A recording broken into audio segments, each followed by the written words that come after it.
Okay, so today we would be doing a new past paper, that is May-June 2023, paper 4 variant 2. Okay, आज हम लोग एक नया past paper करेंगे and that past paper is May-June 2023, paper 4 variant 2. Okay, so let's start. आ जाएं, शुरू करते हैं. अब देखें, मैंने आपको पहले भी बताया कि आपको केस स्टडी इस तरीके से पढ़नी है कि जैसे आपके पास रिवाइंड होने का ऑप्शन नहीं है. आपको केस स्टडी इस तरीके से पढ़नी है जैसे कि आपके पास रिवाइंड होने का कोई ऑप्शन अवेलेबल नहीं है, यानी कि आप पीछे नहीं जा सकते. एक ही बार पढ़नी है और चीज़ों को मार्क करना है. अगर आप चीज़ें मार्क नहीं कर रहे और आप क्वेश्चन पढ़ के वापस ये पैराग्राफ पढ़ने जा रहे हैं तो इट मीन्स कि आपका पेपर पूरा नहीं है. और दूसरी बात आपको काम की बताई थी कि ये सेक्शन है हमेशा एंड में करना है. पहले section B, then section C, then section A. Okay, ठीक है. तो ये मेरे इंस्ट्रक्शंस को आप याद रखेंगे. पहले सेक्शन बी करेंगे दाऊद, फिर सेक्शन सी करेंगे मुस्कान, फिर इसके बाद सेक्शन ए करेंगे यासिर. ओके, ठीक है भाई हमजा. चलो मैं आपकी स्टडी पढ़ा, गौर से देखना, मैं चीजें मार्क करूंगा. देखो सीखो कैसे पढ़ना है इसको. Pakistan and the belt and the roads initiative BRI. The BRI is a strategy initiated by China in 2013 that seeks to connect Asia with Africa and Europe via land and sea networks. Its aim is to improve regional integration, increase trade and stimulate economic growth. मैंने जैसे ही ये पढ़ा ना, ये paragraph पढ़ा मैंने, और मैं जैसे ही ये सेकेंड और थर्ड लाइन पे गया तो मुझे एक बात दिख गई. एक तो ट्रेड और मुझे एक इकोनॉमिक ग्रोथ का वर्ड दिखा. तो मेरे दिमाग में आ गई दो चीजें कि भाई जब ट्रेड की बात होगी तो एक्सपोर्ट और इंपोर्ट की बात हो गई, और जब एक्सपोर्ट इंपोर्ट की बात हुई तो it means balance of trade की बात करिए.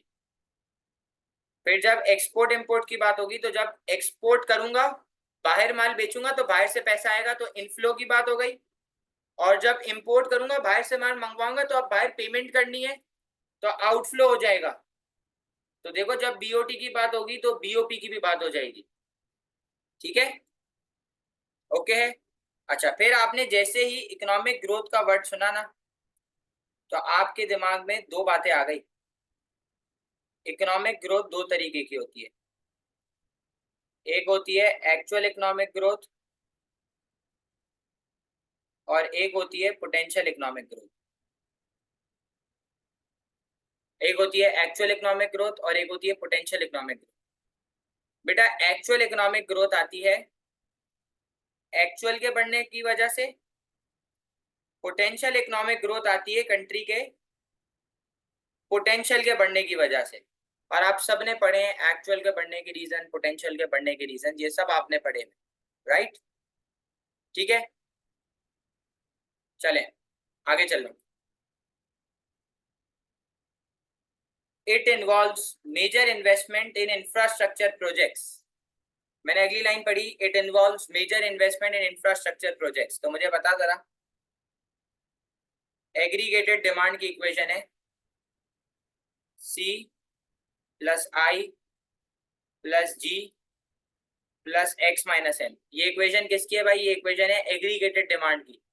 तो आप देखो इन्वेस्टमेंट बढ़ रही है इंफ्रास्ट्रक्चर के अंदर, तो भाई कौन सा एक्सपेंडिचर बढ़ रहा है? गवर्नमेंट एक्सपेंडिचर बढ़ रहा है. तो जब गवर्नमेंट एक्सपेंडिचर बढ़ेगा तो एग्रीगेटेड डिमांड बढ़ेगी. ठीक है, ये इस वाली लाइन का मतलब है. सही लिखा है? ठीक है यहां तक?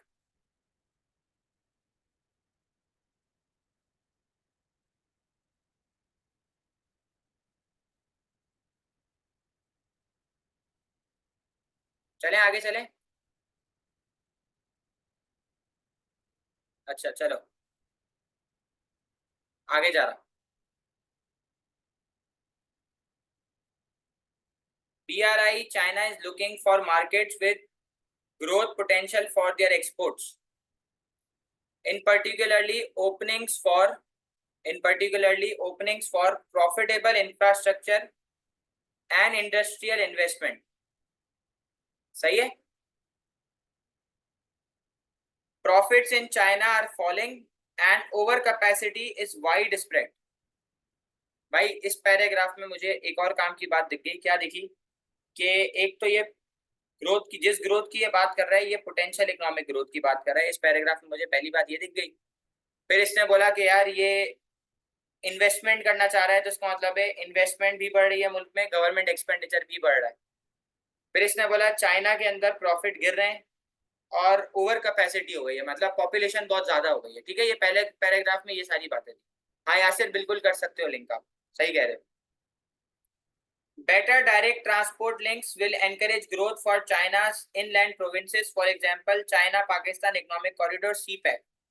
This is a US $50 billion road building scheme linking an inland province in western China to a newly developed Pakistani port on the Arabian Sea. भाई ये गवादर की बात कर रहा है, ठीक है। The development offers a shorter and cheaper route for China's export to Africa, the Middle East, and Europe. Additionally, the port development includes plan for investment in Pakistan's railway and industrial zones. ये क्या कह रहा है भाई? ये port development का जो plan है ना, वो क्या इंक्लूड कर रहा है? वो क्या इंक्लूड कर रहा है? The port development includes plan for investment in Pakistan railway and industrial zone. और चाइना ये क्यों कर रहा है? ताकि इसके एक्सपोर्ट्स बढ़ जाए। क्या बढ़ जाए? ताकि चाइना के एक्सपोर्ट्स बढ़ जाए, ऐसा ही है। तो अब मुझे सिर्फ इतना बता दो, जब चाइना के एक्सपोर्ट्स बढ़ेंगे, जब चाइना के एक्सपोर्ट्स बढ़ेंगे तो एक्सपोर्ट रेवेन्यू बढ़ेगा, और जब एक्सपोर्ट रेवेन्यू बढ़ेगा तो मुल्क में पैसा आएगा। तो जब मुल्क में पैसा आएगा तो इनफ्लो बढ़ जाएंगे। तो पहला इम्पैक्ट आ गया कि बीओटी सरप्लस हो जाएगा। दूसरा इम्पैक्ट आ गया कि कंट्री का बीओपी पॉजिटिव हो जाएगा। सही है। फिर एक्सपोर्ट्स के बढ़ने का मतलब है कि चाइना के गुड की डिमांड बढ़ गई। जब एग्रीगेटेड डिमांड बढ़ेगी तो प्रोड्यूसर को सिग्नल मिलेगा, प्रोड्यूसर प्रोडक्शन को बढ़ा देगा। जब प्रोडक्शन बढ़ेगी तो डिमांड फॉर लेबर बढ़ेगी, डिमांड फॉर लेबर बढ़ेगी तो अनएम्प्लॉयमेंट कम हो जाएगी। सही है, मैंने फौरन से इम्पैक्ट निकाल लिया एक्सपोर्ट का क्या इम्पैक्ट होगा। ठीक है, चलो third paragraph. Other projects are focused on energy supply, including coal field and nuclear powered electricity generation and development of Pakistan's electricity grid. Pakistan's economy is affected by power cuts, which lead to many firms having their insufficient diesel generator that increases their cost of production. भाईजान आप सबने as पढ़ा है, भाई से as पढ़ा है, और आप सबको पता है कि भाई जब कॉस्ट ऑफ प्रोडक्शन बढ़ेगी, जब कॉस्ट ऑफ प्रोडक्शन बढ़ेगी तो एग्रीगेटेड सप्लाई कम हो जाएगी, और कॉस्ट के बढ़ने से जो इन्फ्लेशन आती है, एग्रीगेटेड सप्लाई कम होगी तो शॉर्टेज होगी, और शॉर्टेज होगी तो प्राइस बढ़ जाएगी। तो मुल्क में एक इन्फ्लेशन आ गई है। वो कौन सी इन्फ्लेशन है? Cost push inflation. मुल्क में एक इन्फ्लेशन आ गई है जिसका क्या नाम है? Cost push inflation, right. The generators are also highly polluting. भाई हाईली पॉल्यूटिंग का क्या मतलब है? हाईली पॉल्यूटिंग का मतलब है कि जनरेटर जो है ना, वो क्या क्रिएट कर रहा है? एक्सटर्नल कॉस्ट, थर्ड पार्टी को नुकसान दे रहा है। तो मैं लिख दूं इधर भाई, एक्सटर्नल कॉस्ट ज्यादा है, एक्सटर्नल कॉस्ट बहुत ज्यादा हाई है। आपको फरवरी मार्च के पेपर में कराया था, स्पिल ओवर इफेक्ट्स भी कहते हैं इसको, इसको स्पिल ओवर इफेक्ट्स भी कहते हैं, इसको नेगेटिव एक्सटर्नैलिटी भी कहते हैं। ठीक है भाई, तीन नाम दिए गए, external cost, negative externality, spill over effects. ठीक है, आगे चल रहा हूं, देखो काम की चीजें लिख रहा हूं मैं। A more reliable electricity supply will also benefit households, as cooking can be done without using unhealthy solid fuels such as straw, and students can study for longer in the evening. सही है, ठीक है भाई। तो इस paragraph में क्या क्या काम का है? इस पैराग्राफ में काम का है कि भाई ये जनरेटर हाईली पॉल्यूटिंग है, एक्सटर्नल कॉस्ट ज्यादा है, कॉस्ट ऑफ प्रोडक्शन ज्यादा है, स्टूडेंट्स को फायदा होगा, और फायदा होगा जो घर पे कुकिंग कर रहे हैं हाउस होल्ड, उनको फायदा होगा। ठीक है, चलें last paragraph.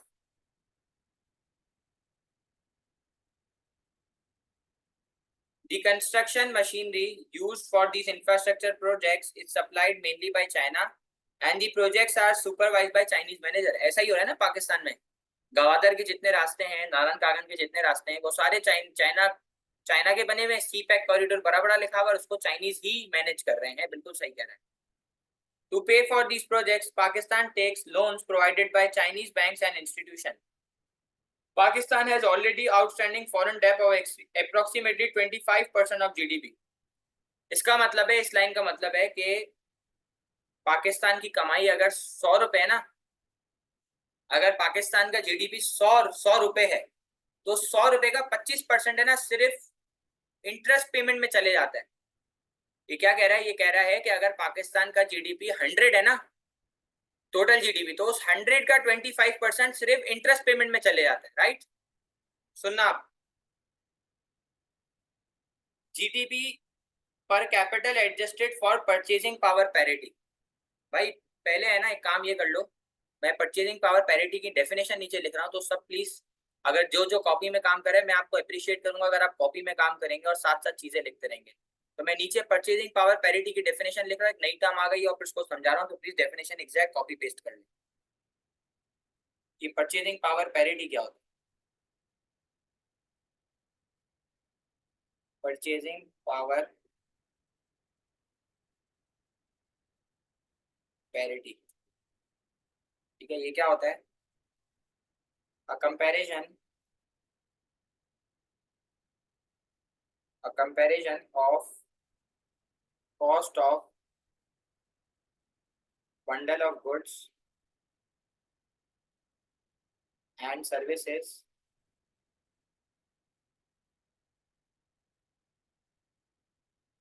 bought with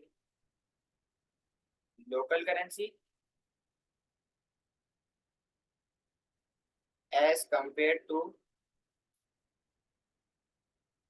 cost of same bundle bought with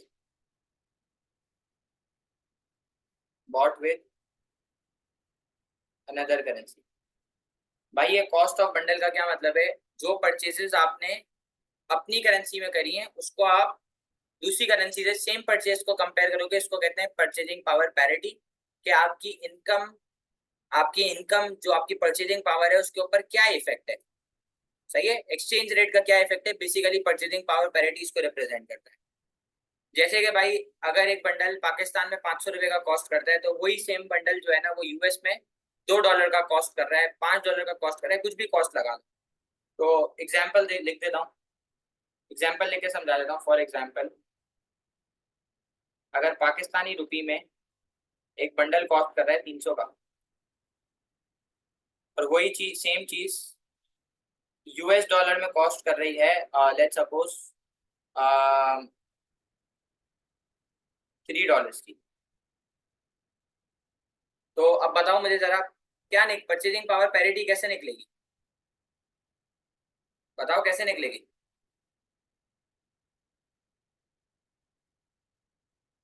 300 divide by 3 कितना आ गया?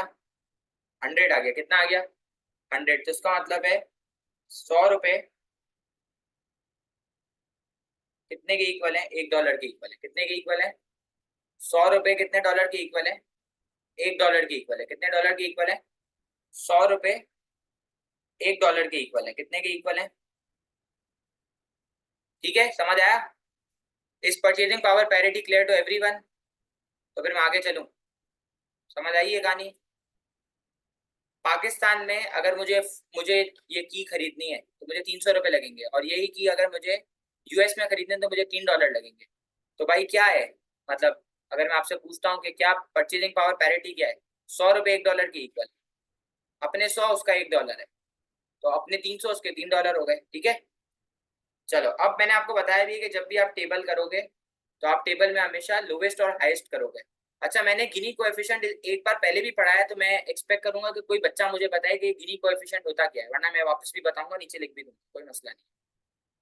अच्छा, जब तक मैं टेबल पढ़ रहा हूँ आप लोग जवाब दे सकते हैं जिसको पता है।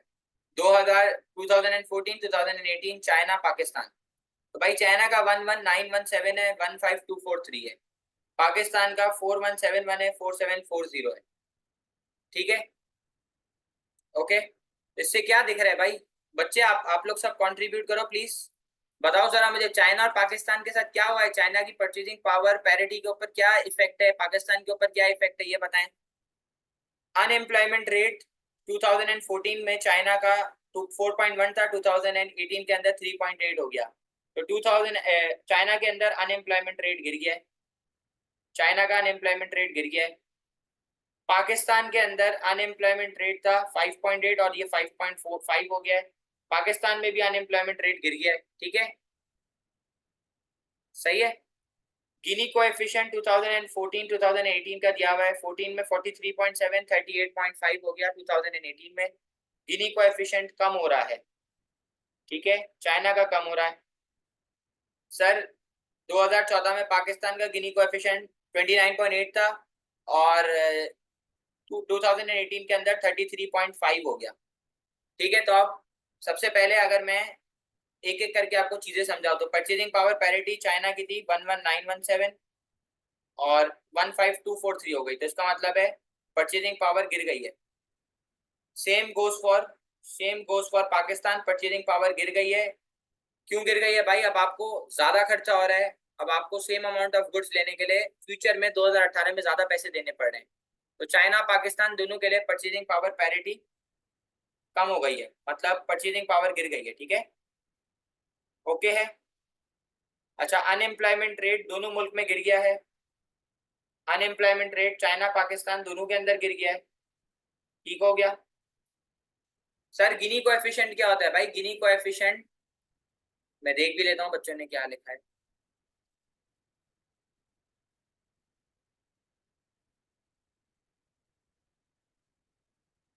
क्या बताऊं बेटा, फिर से आप पूछ लो। Gini coefficient is graph for inequality and GDP, एक लड़की ने बताया है। Gini coefficient is graph for income inequality and GDP. मैं वापस आ जाता हूँ उसमें, no problem.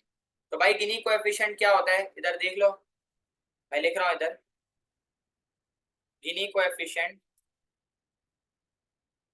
Represents link between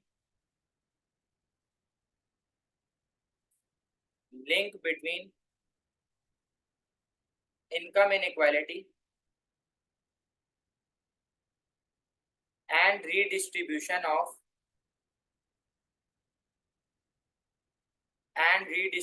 of income and wealth, ठीक है। अब सुनना, अगर गिनी कोएफिशिएंट ज्यादा है ना, इसका मतलब है इनइक्वालिटी ज्यादा है।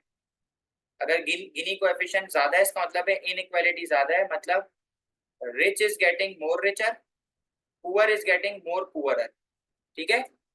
तो अगर गिनी कोएफिशिएंट कम होगा तो इसका मतलब है इनइक्वालिटी कम है, redistribution of income and wealth proper है, रिच और पुअर में प्रॉपर डिस्ट्रीब्यूशन हो रही है इनकम और वेल्थ की, ठीक है। फिर गिनी कोएफिशिएंट की कुछ पावर्स होती हैं, मैं वो भी लिखवा देता हूँ, just give me a second.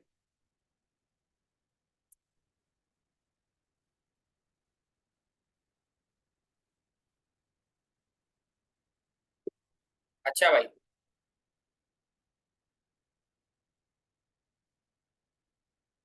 देखो भाई, अगर आपका गिनी गिनी कोएफिशिएंट इज जीरो, अगर आपका गिनी कोएफिशिएंट जीरो आ रहा है तो इसका मतलब है परफेक्ट इक्वालिटी है। क्या है भाई? परफेक्ट इक्वालिटी है। क्या है भाई? अगर आपका गिनी कोएफिशिएंट जीरो है, इसका मतलब है परफेक्ट इक्वालिटी है। इसका मतलब है कि है ना, क्या कहते हैं, सबको, रिच पुअर दोनों को इक्वल डिस्ट्रीब्यूशन हो रही है इनकम और वेल्थ की, ठीक है। अगर गिनी कोएफिशिएंट 100 आ जाए तो यार 100 का क्या मतलब होगा? 100 का क्या मतलब होगा? कोई बच्चा तुक्का मारेगा, 100 का क्या मतलब होगा?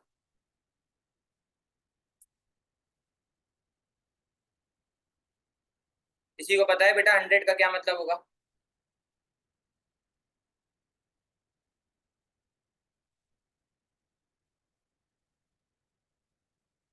बिल्कुल, हमजा ने बताया है 100 होगा परफेक्ट इनइक्वालिटी। देखो एमसीक्यू में आता है इसलिए मैंने सोचा यहीं पे करा दूं। 100 का मतलब है परफेक्ट इनइक्वालिटी, इसका मतलब है कि सारी की सारी इनकम एक ही बंदे के पास है। लिख देता हूं नीचे, all income is with one individual. सारी की सारी इनकम एक इंडिविजुअल के पास है परफेक्ट इक्वालिटी में, मींस के rich and poor are given income equally, ठीक है, सही। तो भाई अब अगर हम देखें तो, अब अगर हम देखें इधर, तो अब आप देखें जरा ये टेबल को, अगर मैं टेबल लगाऊं आपके सामने, तो आप देखें जरा इधर, चाइना के अंदर 43.7 था और अब हो गया 38.5। इसका मतलब है कि इनकम इनइक्वालिटी कम हो रही है, मतलब अच्छी डिस्ट्रीब्यूशन हो रही है। पाकिस्तान के अंदर तो बढ़ ही रहा है, टेबल में नहीं भी लिखा हुआ था तो हमें पता ही था बढ़ रहा है। इनकम इनइक्वालिटी बढ़ रही है, मतलब अमीर अमीर होता जा रहा है, गरीब गरीब होता जा रहा है, ठीक है। तो ये हमने इस केस स्टडी को पूरा का पूरा क्रैक डाउन कर दिया। अब हम क्वेश्चंस की तरफ जाते हैं। क्वेश्चंस की तरफ जाने से पहले एक मैं चैट बॉक्स पे देख लूं। एक लड़की का क्वेश्चन है कि sir purchasing power parity please repeat कर दें। बेटा परचेजिंग पावर पैरिटी का मतलब होता है कि आपने एक पेंसिल खरीदी, वही पेंसिल अगर आप बाहर वाली करेंसी में या बाहर मुल्क में खरीदते हैं तो आपको कितने की पड़ेगी। फिर हमने ये टेबल देख के अंदाजा लगाया कि अगर परचेजिंग पावर पैरिटी बढ़ रही है इसका मतलब है कि आपकी परचेजिंग पावर गिर रही है। परचेजिंग पावर पैरिटी बढ़ रही है तो इसका मतलब है परचेजिंग पावर गिर रही है, ठीक है। अब आपको सेम गुड खरीदने के लिए ज्यादा पैसे देने पड़े, सही है, ठीक है। ओके है भाई, केस स्टडी सबको क्लियर है तो मुझे चैट बॉक्स पे एक जवाब दे दें प्लीज, तो फिर मैं क्वेश्चन एंड आंसर्स की तरफ जाऊं। Expecting a reply from every one of you please.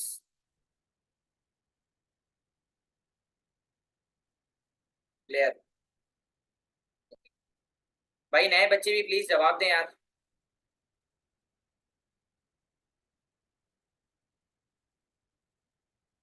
चलो भाई पहला सवाल नसीब चेक करो।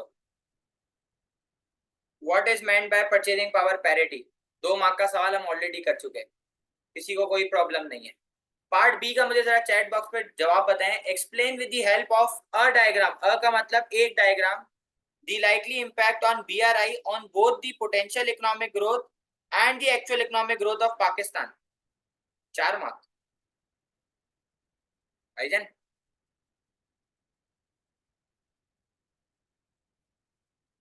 ये कह रहा है कि एक ही डायग्राम में दोनों इफेक्ट बताओ, पोटेंशियल इकोनॉमिक ग्रोथ भी एक्चुअल इकोनॉमिक ग्रोथ भी। बेटा केस स्टडी है, साथ सही से पढ़ी हो तो बीआरआई की फुल फॉर्म आपको याद होनी चाहिए।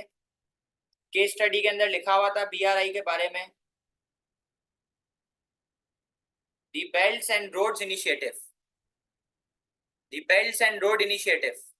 बिल्कुल बिल्कुल, ताहिर ने बिल्कुल सही बताया है कि सर डायग्राम क्या बनेगी। इधर देखो मैं डायग्राम बना रहा हूँ आपकी खिदमत में। डायग्राम क्या बनेगी इधर देखिए, फिर मैं मार्किंग की भी इंशाल्लाह खोलता हूँ आपके लिए। बेटा सबसे पहले आप लेबलिंग करेंगे, पीपीसी का कर्व बनेगा। एक ऊपर एक्सिस पे आ जाएगा कैपिटल गुड्स क्वांटिटी, बेटा नीचे एक्सिस के ऊपर आ जाएगा कंज्यूमर गुड्स क्वांटिटी, ठीक है। ऊपर एक्सिस पे आ जाएगा कैपिटल गुड्स क्वांटिटी, नीचे एक्सिस के ऊपर आएगा कंज्यूमर गुड्स क्वांटिटी। ये आपने एक कंट्री का पीपीसी बना दिया, ये हो गया ए और बी। ये आपकी कंट्री का पीपीसी हो गया ए और बी, ठीक है। गौर से सुनना, एएस का रिवाइज करा रहा हूँ। बेटा कोई बच्चा बताएगा ये जो पॉइंट ए बी सी और डी है, ये कौन से पॉइंट्स होते हैं, इनको क्या कहते हैं। इस पॉइंट को क्या कहते हैं और इस पॉइंट ई को क्या कहते हैं, जरा याद दिलाओ। हर वो पॉइंट जो कर्व पर है दैट इज योर पोटेंशियल, हर वो पॉइंट जो कर्व के अंदर है वो है एक्चुअल, हर वो पॉइंट जो कर्व के बाहर है दैट इज योर अनअटेनेबल।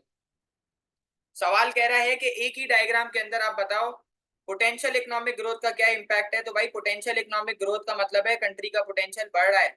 तो भाई जब कंट्री का पोटेंशियल बढ़ेगा तो कंट्री का पीपीसी जो है वो आपका राइट वर्ड शिफ्ट मारेगा, ठीक है। सर एक्चुअल बढ़ रहा है कंट्री का, तो जब एक्चुअल बढ़ेगा तो जो पॉइंट इनसाइड दी कर्व है वो पोटेंशियल की तरफ जाएगा। पॉइंट इनसाइड कर्व बढ़ जाएगा, पॉइंट इनसाइड कर्व इंक्रीज होगा। तो ये बोल रहा है भाई एक ही डायग्राम में दोनों काम करके बताओ। तो I am using a green pen, please गौर करना। सबसे पहले इसने पोटेंशियल ग्रोथ बोला है तो ये पीपीसी ने ए बी से सी डी की तरफ राइटवर्ड शिफ्ट मारा, ठीक है। ये पीपीसी ने ए बी से सी डी की तरफ राइटवर्ड शिफ्ट मारा, ये आपको 2 मार्क मिल गए। फिर आपने एरो अगर नहीं बनाया कि ये पॉइंट ई आगे जा रहा है पोटेंशियल की तरफ तो आपको एक्चुअल इकोनॉमिक ग्रोथ का मार्क नहीं मिलेगा। तो ये आपको डायग्राम दे देगी कितने मार्क्स, डायग्राम के आपको मिल जाएंगे 2 मार्क्स। और आपको एक्सप्लेन भी करना है, देखो एक्सप्लेन लिखा हुआ है इतना बड़ा बड़ा साइड पे, देखो क्या लिखा हुआ है, एक्सप्लेन भी करो। तो आप इसको एक्सप्लेन भी करेंगे कि दिस डायग्राम शोज, और ये बोल रहा है कि इम्पैक्ट बताओ, पोटेंशियल इकोनॉमिक ग्रोथ का इम्पैक्ट बताओ। तो आपको मैं इधर लिखवा देता हूँ, पोटेंशियल के बढ़ने का क्या इम्पैक्ट होता है? Impact of increase in potential. भाई जब कंट्री का पोटेंशियल बढ़ता है तो कंट्री का आउटपुट बढ़ता है, कंट्री का जीडीपी बढ़ता है, और कंट्री में होती है इकोनॉमिक ग्रोथ। ये पोटेंशियल का इम्पैक्ट है, ये आपको समझाना है। Sir impact of actual, sir जब एक्चुअल बढ़ेगा तो वेस्टेज कम होगी। जब एक्चुअल बढ़ेगा तो वेस्टेज ऑफ रिसोर्सेज कम होगी, और एक्चुअल बढ़ेगा तो वेस्टेज ऑफ रिसोर्सेज कम होगी, और क्या होगा? अनएम्प्लॉयमेंट भी कम होगी, क्योंकि रिसोर्स की एलोकेशन शुरू होगी तो अनएम्प्लॉयमेंट भी कम हो जाएगी। ठीक है बेटा, BRI है किसका? चाइना का है भाई, क्या हो गया? ठीक है,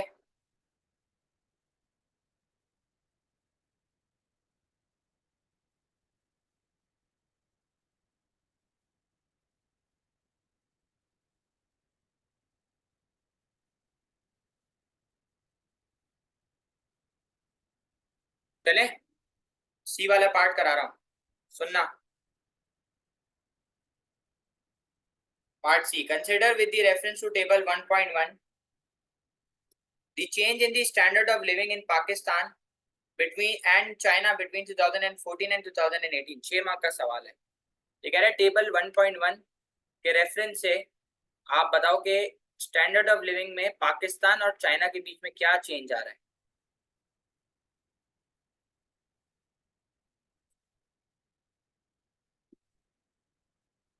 भाई टेबल के अंदर जो जो लिखा हुआ है वो इधर लिख देते हैं, आओ देखते हैं क्या क्या बोल रहा है टेबल, क्या क्या बोल रहा है।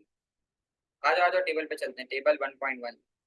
चलो भाई, इन तीन चीजों को देख के, परचेजिंग पावर, अनएम्प्लॉयमेंट रेट, गिनी कोएफिशिएंट को देख के आपको बताना है कि क्या हो रहा है और क्या नहीं हो रहा।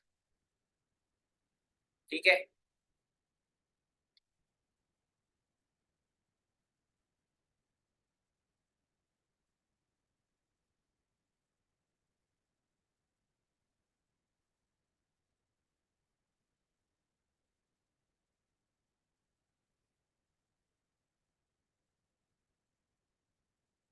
तो भाई देखो मैं आपको बता देता हूँ आप क्या करो। मैं आपको सिखा रहा हूँ, देखो हम सब सीखने के लिए आए।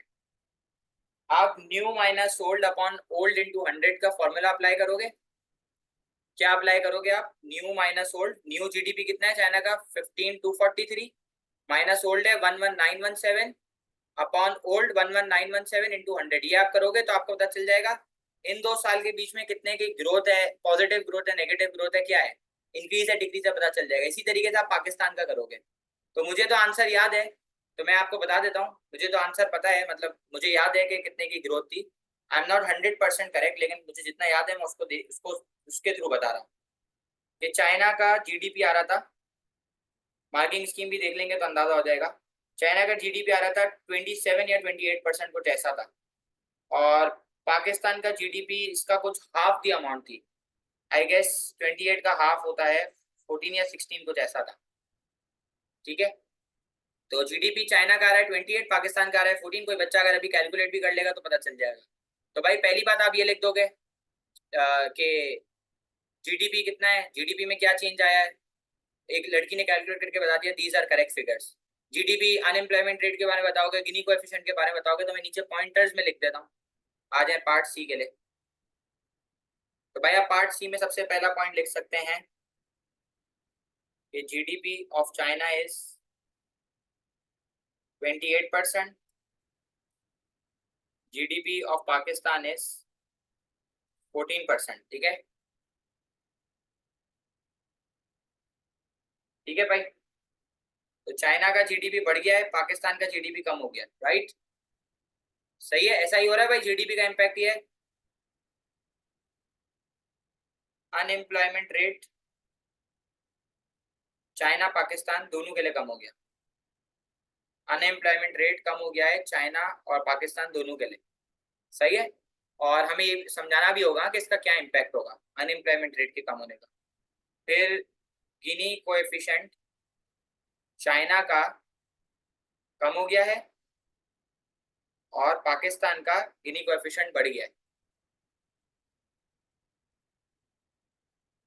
ठीक है, ओके है, सही है। अब आप इनको एक्सप्लेन करोगे तो आपको 3 नंबर मिल जाएंगे। अगर किसी बच्चे ने सिर्फ ये लिख दिया तो सिर्फ सिर्फ है ना, आपको क्या मिलेगा, सिर्फ आपको आइडेंटिफाई यानी कि नॉलेज का मार्क मिलेगा। जब तक आप इसको एक्सप्लेन नहीं करोगे एनालिसिस का मार्क नहीं मिलेगा। अभी मार्किंग स्कीम भी लगा दूंगा तो और मजीद क्लियर हो जाएगा। आखिरी चीज, evaluate using the article evaluate using the article the likely impact on the BRI on the economies of Pakistan and China in the long run। ये कह रहा है BRI का इम्पैक्ट बताओ चाइना के ऊपर और पाकिस्तान की इकोनॉमी के ऊपर। तो भाई impact can be positive and impact can be negative as well. ठीक है,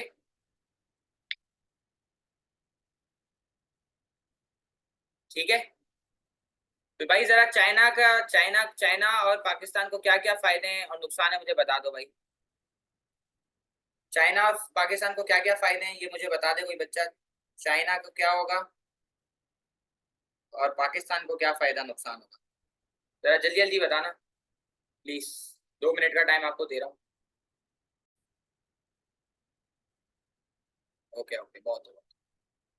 तो भाई ये मुझे पॉइंट्स आना शुरू हो गए कि चाइना के एक्सपोर्ट्स बढ़ जाएंगे क्योंकि चाइना ने ऐसा रास्ता खोला था जो मिडल ईस्ट साउथ अफ्रीका को कनेक्ट करेगा, जिससे चाइना का एक्सपोर्ट रेवेन्यू बढ़ेगा, चाइना के इनफ्लोज बढ़ेंगे और बीओटी के ऊपर इम्पैक्ट होगा, बीओपी के ऊपर इम्पैक्ट होगा। ठीक है, याद आ गया, ये ऊपर हम लोग पहले से लिख चुके हैं। सही है,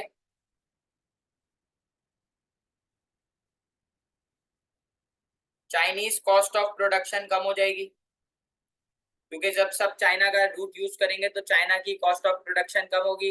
एक बच्चे ने बताया है कि चाइना का टीओटी सरप्लस में, टीओटी सरप्लस नहीं होता दाऊद, टीओटी इंप्रूव हो जाएगा या वर्सन होता है। ठीक है, सरप्लस लिखोगे तो गलत हो जाएगा।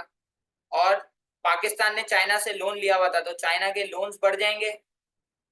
ठीक है, चाइना लोन ज्यादा देगा, ये फायदे होंगे। पाकिस्तान को क्या फायदा होगा, पाकिस्तान को फायदा होगा, पाकिस्तान में इन्वेस्टमेंट बढ़ रही है उसके पोर्ट्स के ऊपर, उसको रेलवे बना के दे रहा है वो, उसके इंफ्रास्ट्रक्चर के ऊपर पैसा खर्च कर रहा है, मतलब गवर्नमेंट एक्सपेंडिचर बढ़ रहा है पाकिस्तान का। ठीक है, और कोई चीज जिससे एग्रीगेटेड डिमांड बढ़ेगी, एग्रीगेटेड सप्लाई बढ़ जाएगी। ठीक है, जिससे ग्रोथ आ जाएगी पाकिस्तान के अंदर, ये लिख सकते हो। ठीक है, नुकसान में ये लिख सकते हो कि क्या कहते हैं, पाकिस्तान को जब लोन्स बढ़ेंगे तो पाकिस्तान की इंटरेस्ट पेमेंट बढ़ जाएगी। ठीक है, ये एक नुकसान लिख सकते हो आप, इंटरेस्ट पेमेंट्स बढ़ जाएंगी पाकिस्तान की। और एक फायदा और होगा कि वो एजुकेशन वगैरह के ऊपर काम कर रहा था, एजुकेशन के ऊपर, तो लोगों का स्टैंडर्ड ऑफ लिविंग बढ़ जाएगा। सही है, I think they are enough.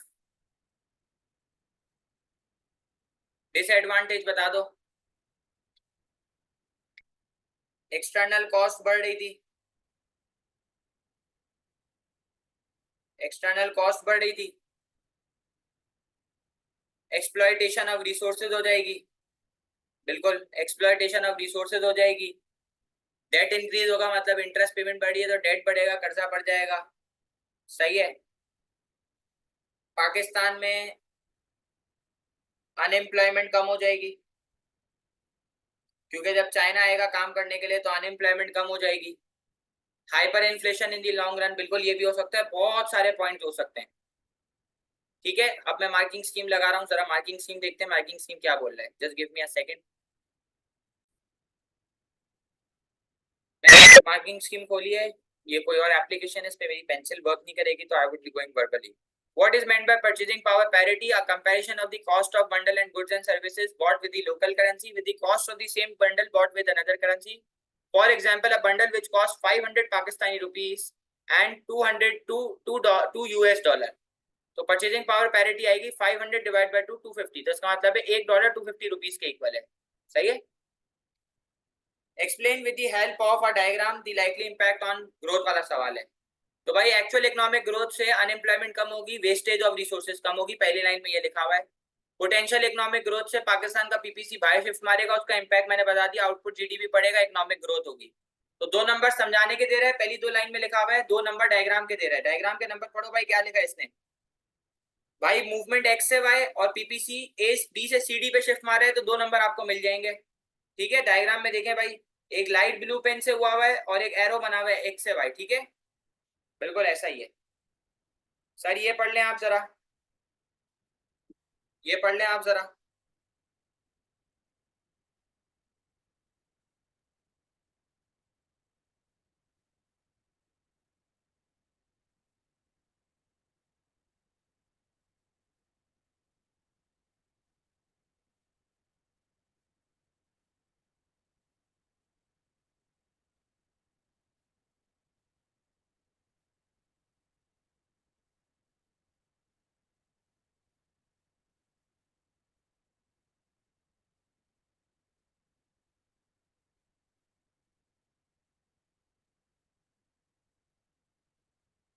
ठीक है भाई, ये मार्किंग स्कीम क्लियर है। मेरा फोन 1% है, एनी मोमेंट बंद हो जाएगा। पार्ट डी की मार्किंग स्कीम पे जा रहा हूँ, जरा गौर कर लें प्लीज। पार्ट डी की मार्किंग स्कीम देख लें। मेरा फोन बंद हो जाएगा, इंटरनेट भी बंद हो जाएगा, क्योंकि मैंने मोबाइल डेटा कनेक्ट करा हुआ।